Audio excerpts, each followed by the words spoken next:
For home sellers, there may be quite a lot of noise on the streets in terms of where the real estate market is going to be in the next 6 to 12 months.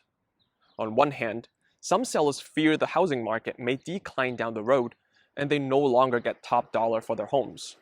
On the other hand, many sellers are concerned that homes cannot be properly represented during shelter in place. Right now, it is springtime, the perfect timing to launch your listings on the markets to attract the right buyers. However, given the fact that we're all sheltering in place, many economic activities have come to a halt, and many sellers feel like they're stuck in limbo. I'm Danny Lau from Lion Real Estate, empowering individuals and families with financial success through real estate. Today, I'm here to debunk some myths and replace fears with facts. There are a few factors we need to pull apart to discuss for your typical seller: your time horizon, your liquidity needs, and the greater economic health given today's global status. For sellers who need to sell based on your circumstances, I'm here to tell you things are not as grim as you may think. There are actually a lot of buyers out there still on the hunt for the right properties. I personally have buyers who are well qualified and serious about purchasing and are home shopping right now. These buyers recognize that inventory is still extremely low, and there's perhaps no better time for them to take advantage of this window of opportunity with little competition in order for them to get into their dream homes.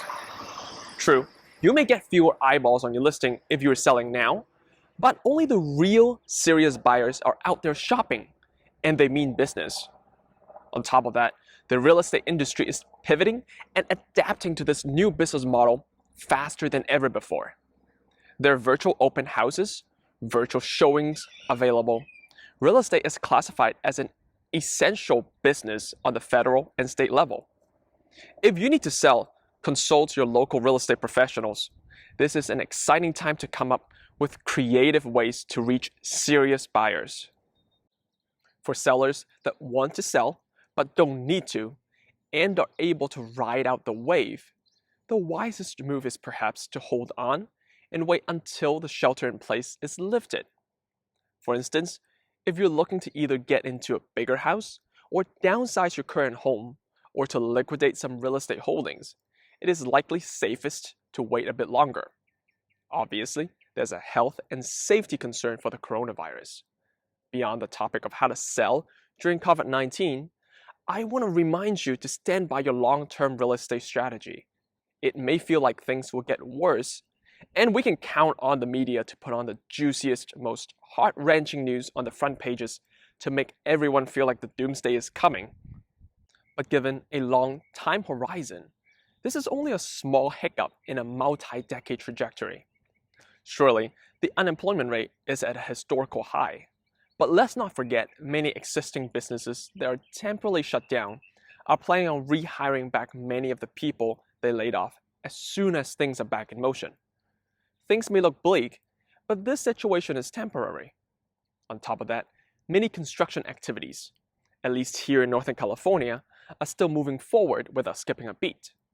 This indicates a healthy housing demand and also a lot of jobs available to our labor force. Do not react to short-term fluctuations and market fears.